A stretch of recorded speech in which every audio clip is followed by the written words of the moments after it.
Welcome home, brave heroes. I'm Ash. This is HeroQuest, the weekly Monday podcast where I talk about all things HeroQuest and HeroQuest adjacent. Yes, it's every single week. If you think I missed a week, no, I didn't. Yes, it's only on Mondays.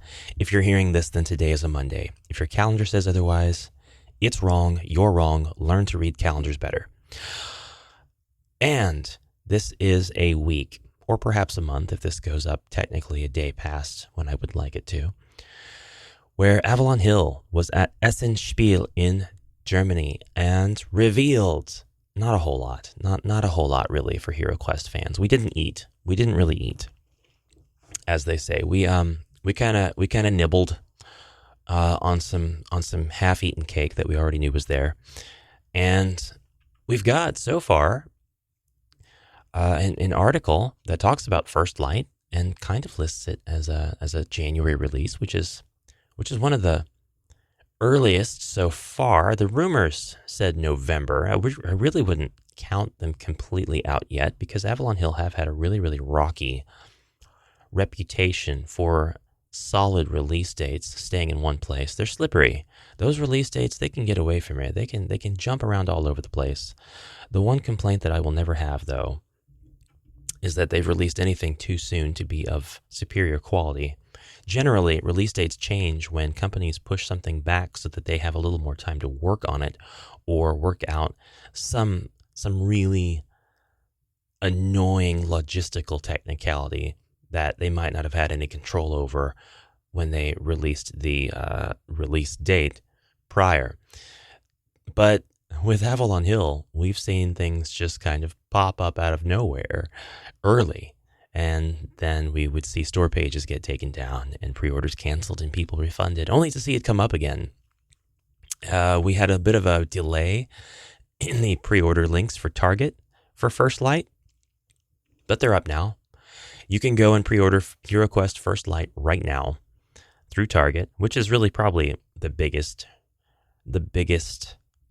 draw to Avalon Hill's presentation at Essen Spiel. The fact that you could have, I believe, played with First Light. I don't think they allowed any pictures to be taken, or I might be completely off. There might not have been anything for people to play with. I wasn't there, and I haven't done a lot of research on it because honestly, it'll come out when it comes out. It'll be here when it's here. I don't have to watch other people's tease content or pictures or discussion around it to know that I'm going to unbox it and discuss it and show you pictures, moving pictures, in fact.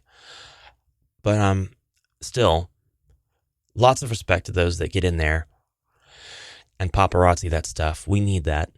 We want to see the pretty pictures whenever they're allowed to be taken. We want to see bits of footage. We want to confirm our suspicions and our speculations. Us speculate? Not even once. So, what else did they reveal? Well, we got Life in Reterra, Moonrise expansion.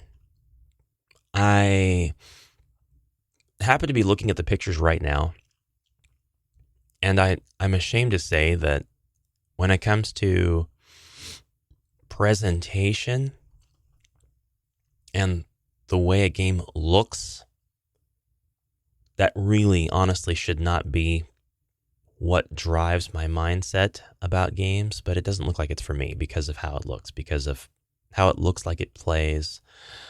I'll have to do more research because there's a lot of good ratings, good scores for this. Games Radar gave it a 5-star out of 5s.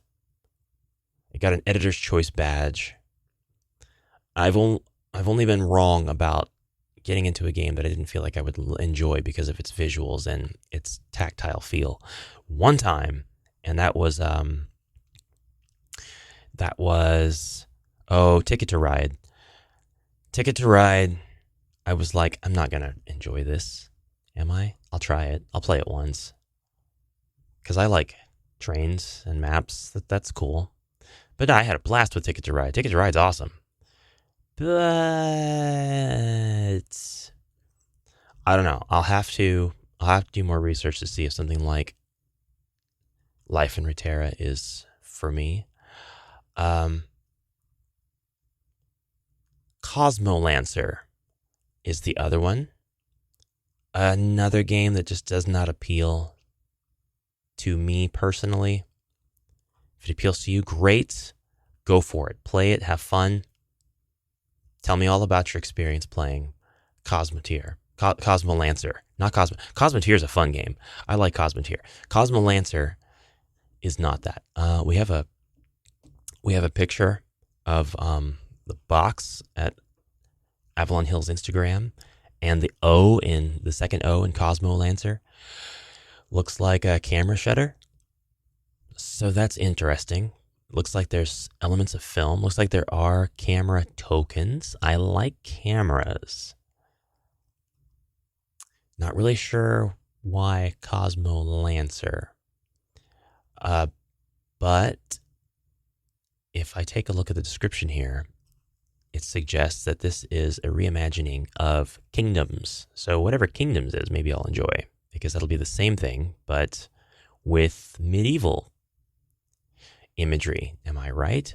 Life in Reterra doesn't look that bad. The expansion doesn't clue you in at all on how the game might actually play, or how the actual game looks. But it's a tile laying game. I don't have anything against tile laying games at all.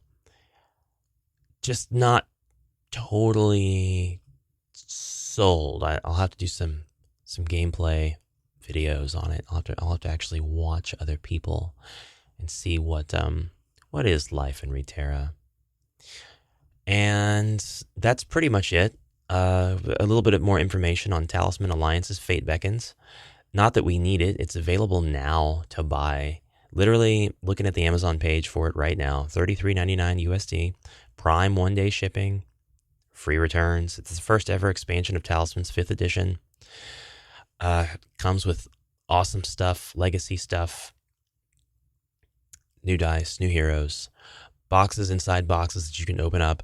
I don't know anything about it. I only looked at the images on the Instagram tease way back when First Light's initial cover was being shown.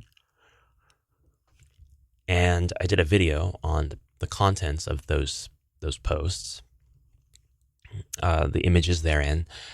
And I thought that everything looked really nice. Nothing really to keep me from buying it.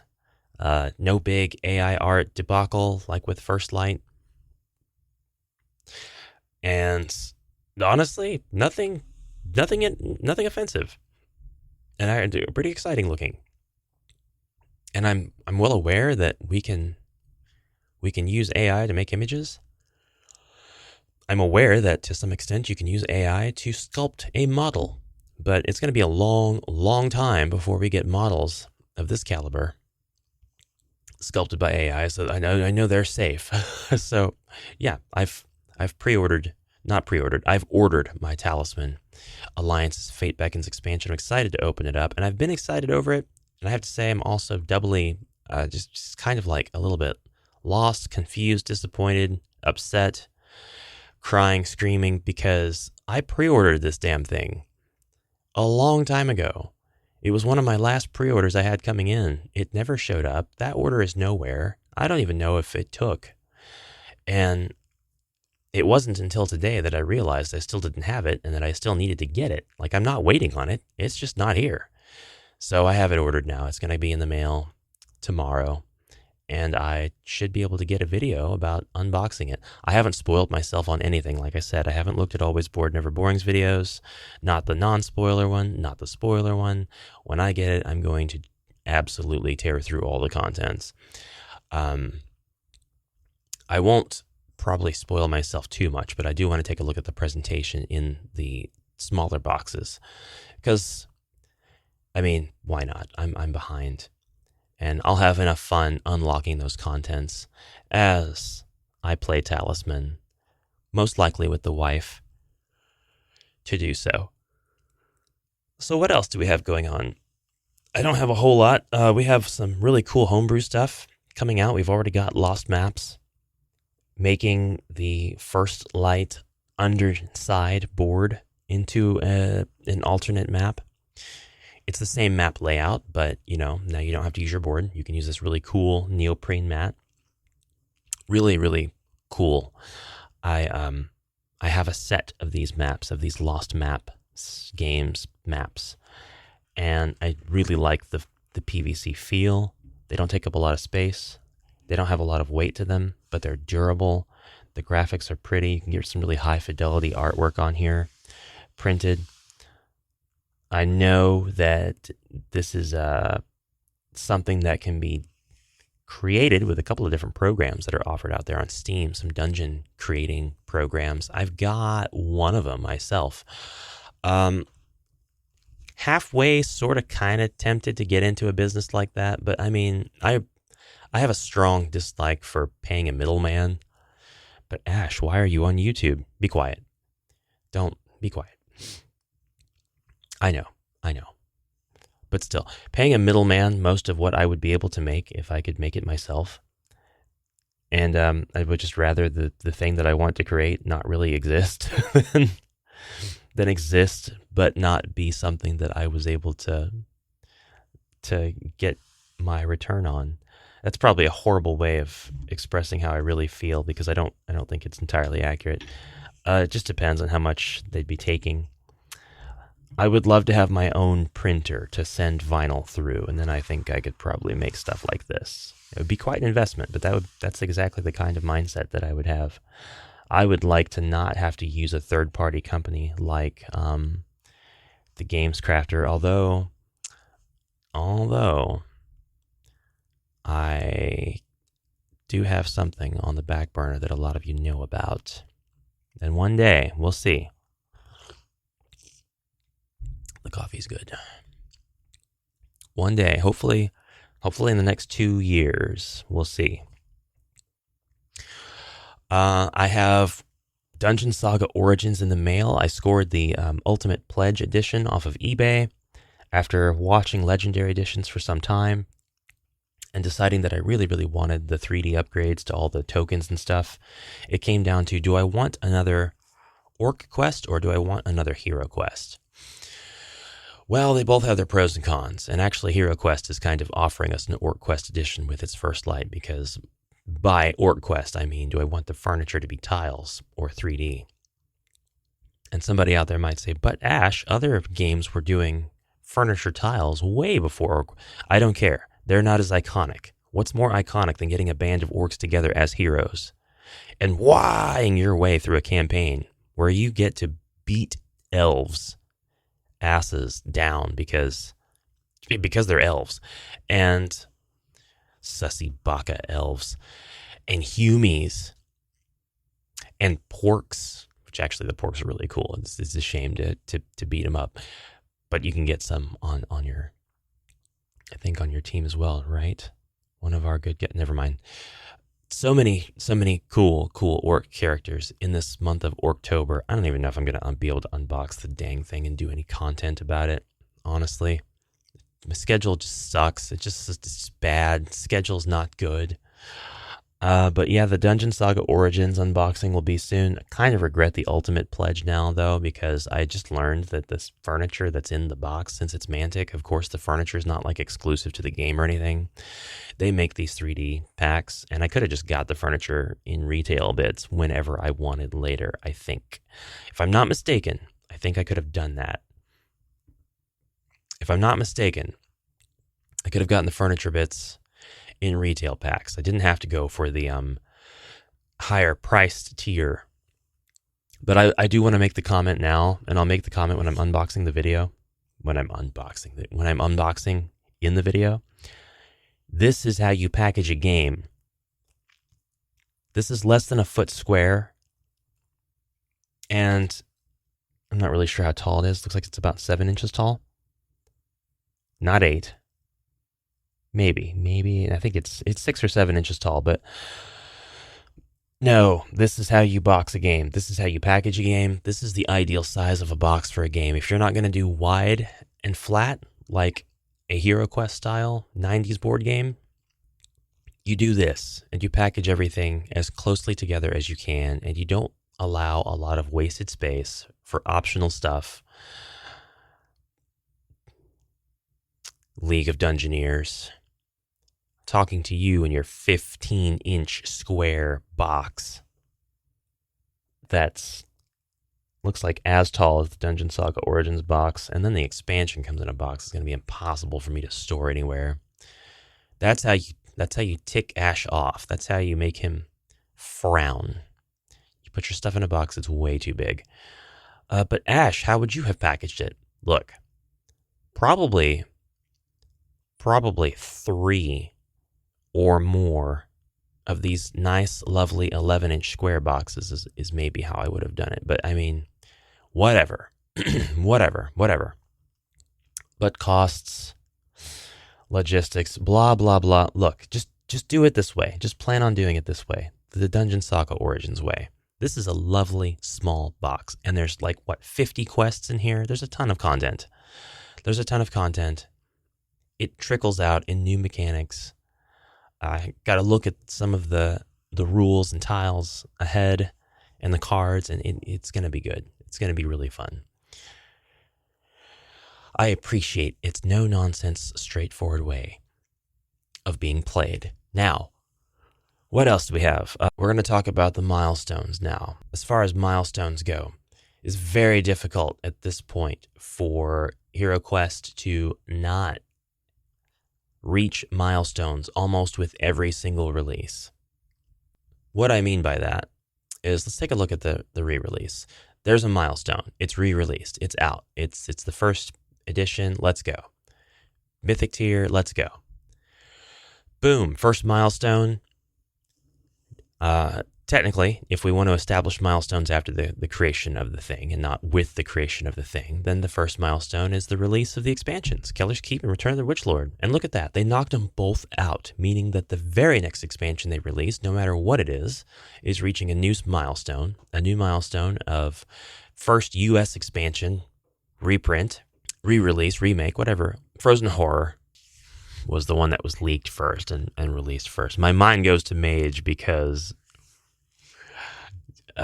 reasons, but I was going to jump to that one next anyway. Frozen Horror is the first milestone after the milestone of creating expands. This is going to be a mess, guys. I need you to bear with me for just a minute. I'm going to condense this down in just a minute. Milestone. We have re-released the earliest expansions, the ones that were globally available, albeit in different slight additions, little differences here and there between quests. Return of the Witchlord and Keller's Keep. Milestone reached. Congratulations. I'm clapping. I don't know if the microphone will pick it up. It's got really good noise resistance, but there's the clapping. Boom. Re-released the Frozen Horror. That's the first U.S. exclusive expansion. That's a big box expansion. That's different from the other two. It comes with more stuff. It establishes a convention of a new hero sculpt that's an opposite gender, and then 3 minis, 2 minis, 2 minis, 1 mini. The 1 mini will be likely large or very impactful to the story. New abilities, new cards, this, that, the other. Milestone. Nice. Then, boom, we reached the milestone of last U.S. exclusive expansion, which wasn't going to be hard to do because there were only 2. So the first one was an automatic win and the last one was an automatic win. And then, boom, we get into the milestone of first custom expansion.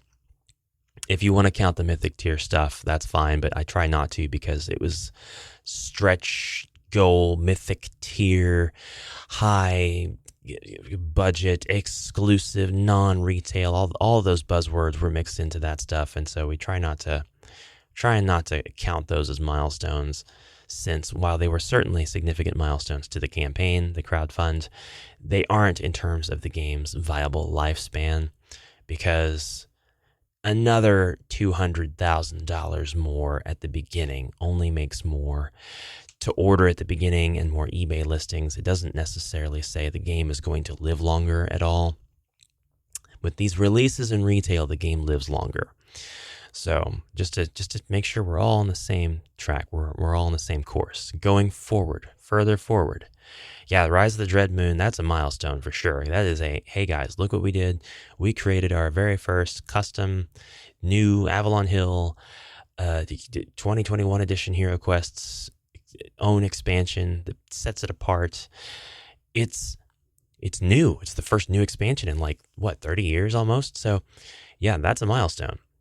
Now, bam, we've got Against the Ogre Horde. That is a milestone of epic proportion because it's the first UK and EU exclusively available expansion that has been re-released. So obviously with each one of these milestones that's reached, we get to the deeper topic, which is expectation. As soon as the Frozen Horror was out, nay, as soon as the crowdfund campaign timer was released on where I saw it, which was Facebook, people were wondering how far that would go.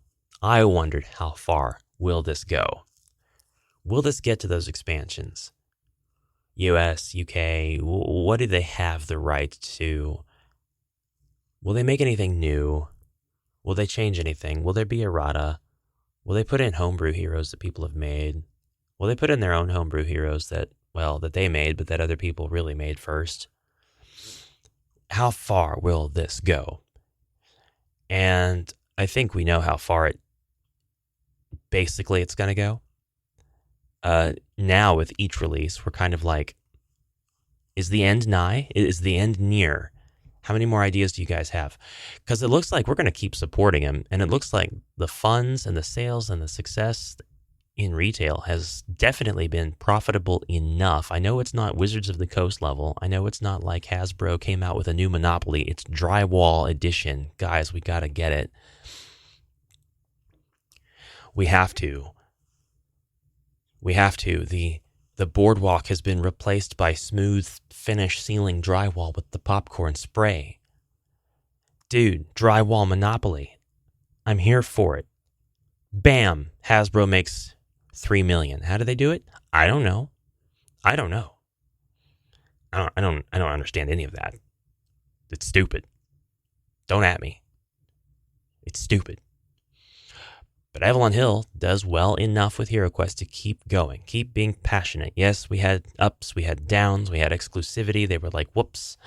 It's this dumb thing to bring up every time somebody talks about HeroQuest. Yes, they accidentally had pre-order things go up for different platforms and leaks through images that weren't supposed to be shared until street date.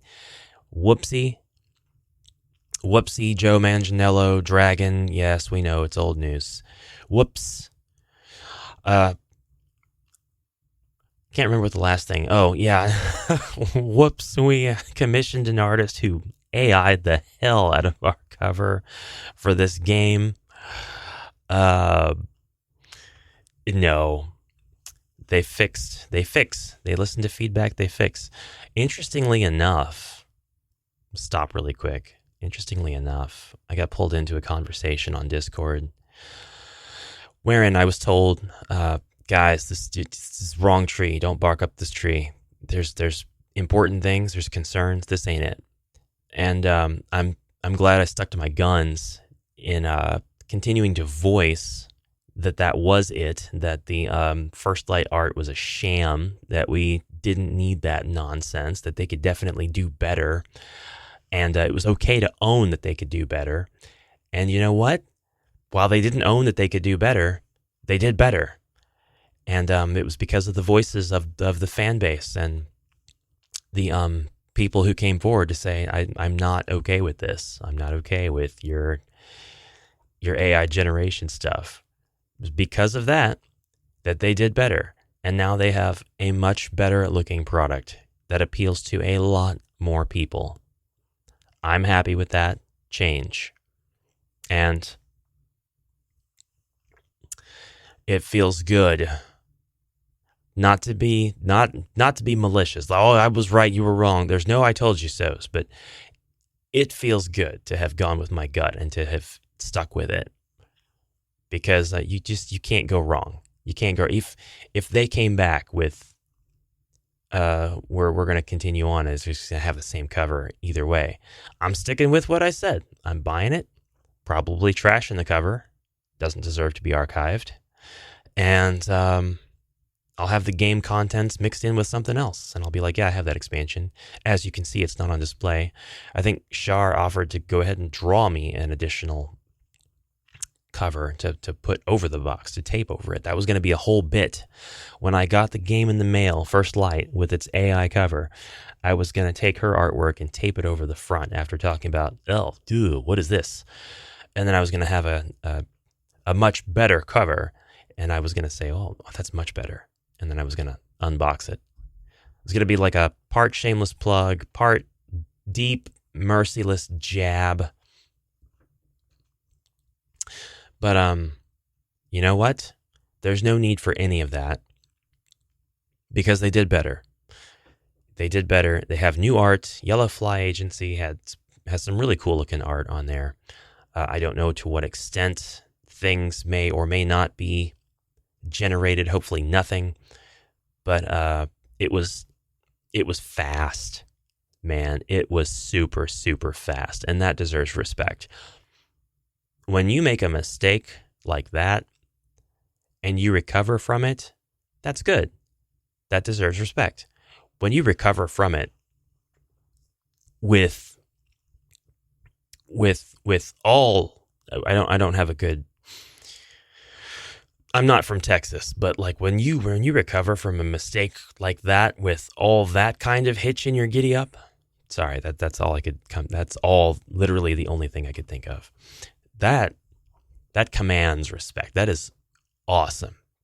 You guys did really, really well with that, and I appreciate it very much. Boom, turned around, new art. And you know what? Maybe we would have had First Light in November. But it looks like the vocal minority might have even been a majority. But it looks like the very vocal minority, maybe majority of people who spoke out against that got what they wanted. We're going to be better for it. Future of HeroQuest, I think that they'll stay away from that stuff, because I really think that that's just going to be a consideration that they take now in the art department, art direction, whenever they're getting new materials together, at least for the cover. I don't know about the contents, but the cover, as far as the cover goes, and the first thing you're going to see whenever you see the expansion or a picture of it, they're going to make sure they consider not to use artists that are known for artificial intelligence image generation. And that's great. So moving on past that, because I know there's quite a few people that don't care about that stuff. I do. So, if you don't, that's fine. You don't have to. But if you want to listen to the channel, from time to time, you'll have to be subjected to ramblings and rants like that.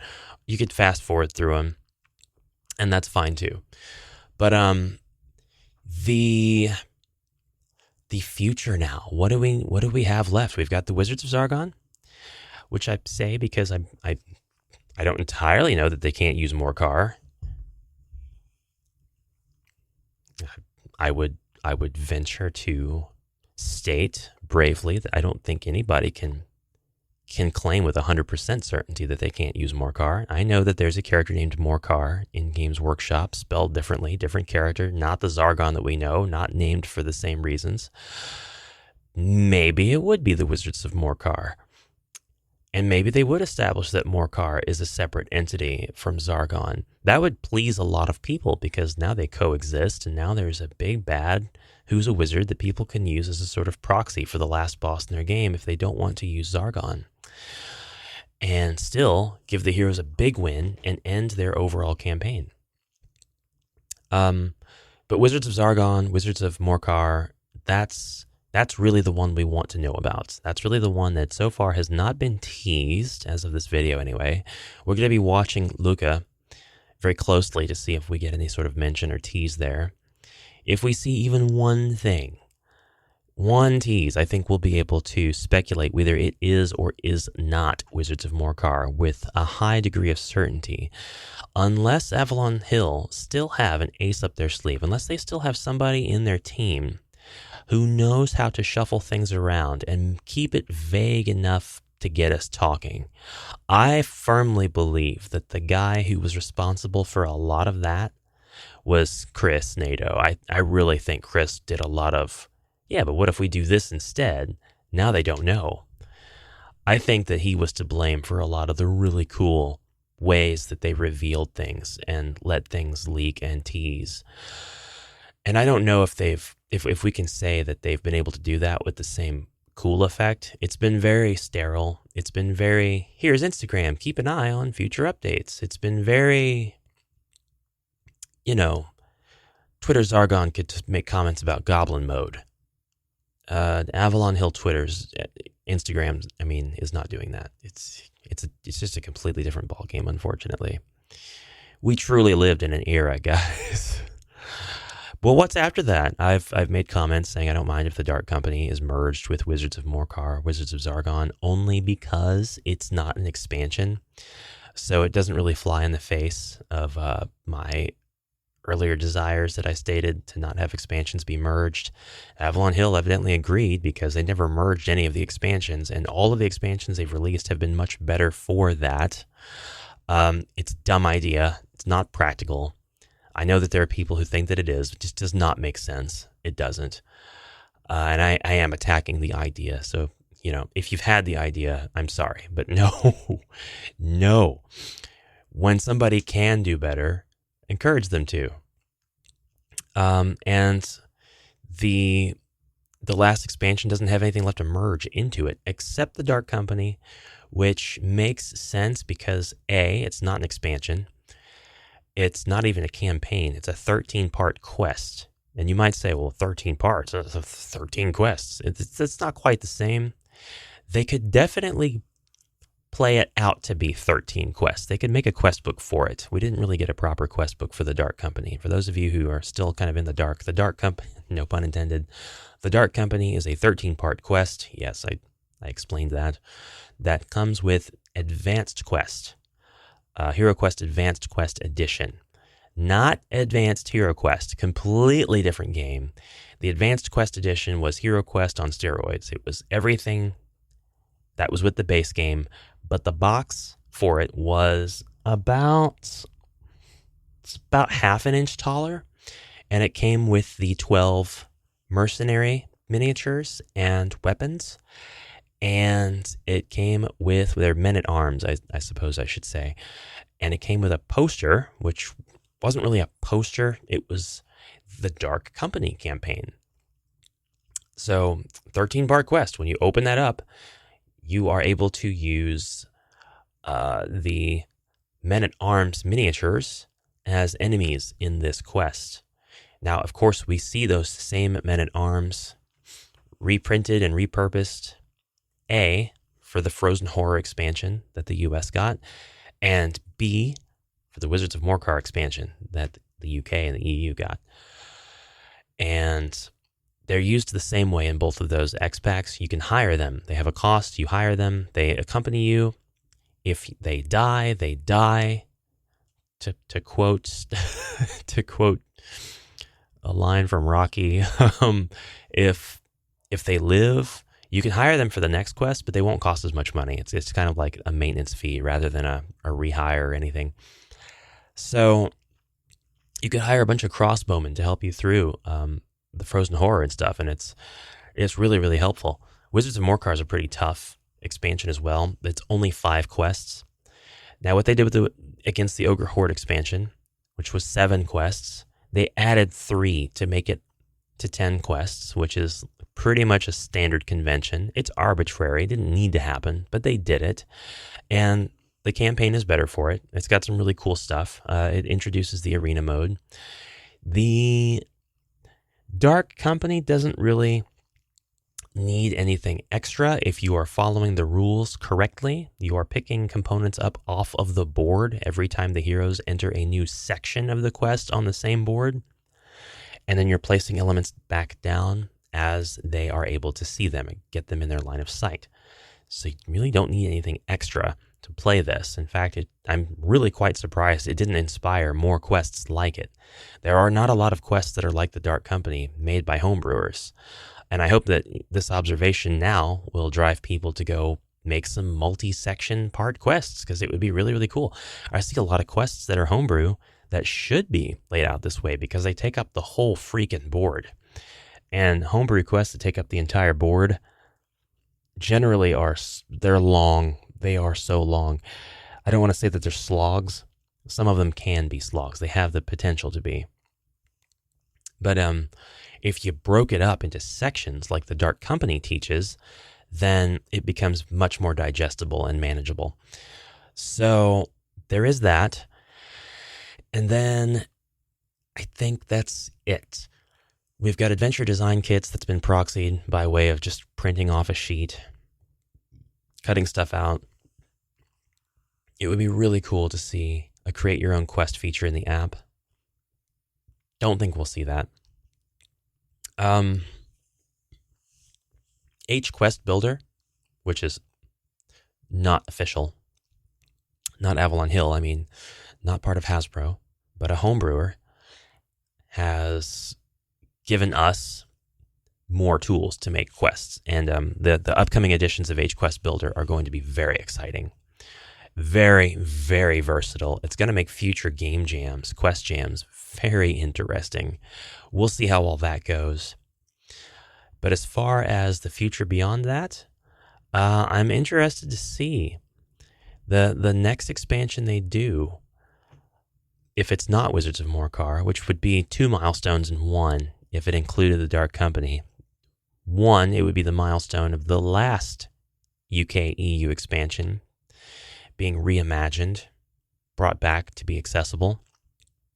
And then if it had the Dark Company included in some way, then they would be able to say that they've been able to re-release every single original official quest from every region.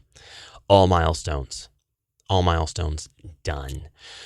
The last thing that I think they could possibly do that would really surprise people or be what people want because of established convention would be to re-release.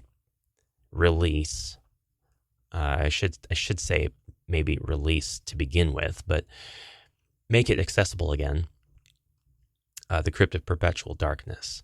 And I don't think they'll do that without substantial changes to it. I could be wrong. Maybe we would see, like we did with Prophecy of Talor and Spirit Queen's Torment, maybe we would see miniatures cast in different materials. So that dragon wrapping itself around the column, standing there, Venom, he might be like, like a really cool blue color or something. And I say blue because we've got this green, and we've got we have the Haribo green and we have the Haribo orange. So I mean, as far as color variation goes, I could see it being blue. I know people would rather have green. Maybe it could be a deeper, way different shade of green than what we got, right? With Spirit Queen's Torment, but I don't know. Guys. I don't know. As far as the future, I think homebrewers have got this on lock. I think we're going to see a lot of really cool stuff come out. And I think the homebrewers are hitting their milestone strides as well. They're coming out with stuff faster, with tools now that are making homebrew more accessible. They're being better about crafting their stuff with quality materials and presenting it in quality ways.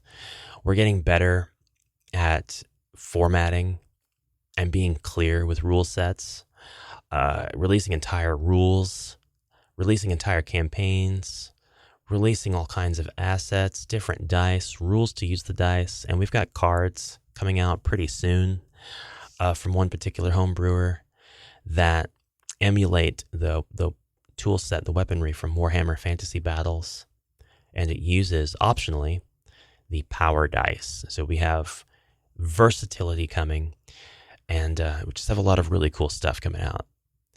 And yeah, a couple of comments from folks in the past talking about how AI has helped them out a lot with stuff that honestly they didn't need help with. Not counting that as a tool to make anything versatile, and hoping the focus for homebrewers does move away from that, or at least it stays where it's at and doesn't kind of encroach any further. Because that's something, trust me, that's something for all of our sake we should be trying to curtail or seek alternatives to. And I'm not getting back on my soapbox about that, but it's not something that will serve anyone here in the long run. That's just not the direction things are going. So, with that said, Really looking forward more than anything to a Wizards of Morcar release, no matter what it entails. My OCD, and I think everybody at this point would just consider it a horrible tragedy if they didn't get it released. And for what the homebrewers will do with all of this information, all this material, and of course anything else they want to release, because I'm interested in this game lasting for another 3 to 5 years. I would love for Avalon Hill to continue making custom content. I'll continue to buy it, support it, and collect it for as long as they have it. And I don't anticipate any more major hiccups, so I feel pretty good and confident saying that. And I think that's where I'm going to end this podcast. So thank you very much for listening to me ramble on and on and on about almost nothing. I appreciate your time and energy, and I hope that your commute went well, or you have fallen fast asleep, or whatever you do when you listen to these podcasts. And hoping for a little bit more regularity in them as well, with my schedule easing up around the beginning of November. I will have another free day to be able to make content every 2 weeks. Doesn't seem significant, but to me that is very significant. So yeah, I'm definitely going to use it. And we'll see higher quality content. I think because I've reached my 5,000 subscriber goal, thank you so much, by the way, for that. Literally cannot be done without you guys, the listeners, the people who are tuning in. Even if you're already subscribed, it still can't be done without you, because your attention to what I do drives how the algorithm performs and all that stuff. So honestly, if you're new here, thank you. Welcome. You're awesome. If you've been around, thank you for continuing to be around. You're awesome. And you are still very welcome here. Not like a thank you, you're welcome, but like, thank you are welcome here in the home of HeroQuest.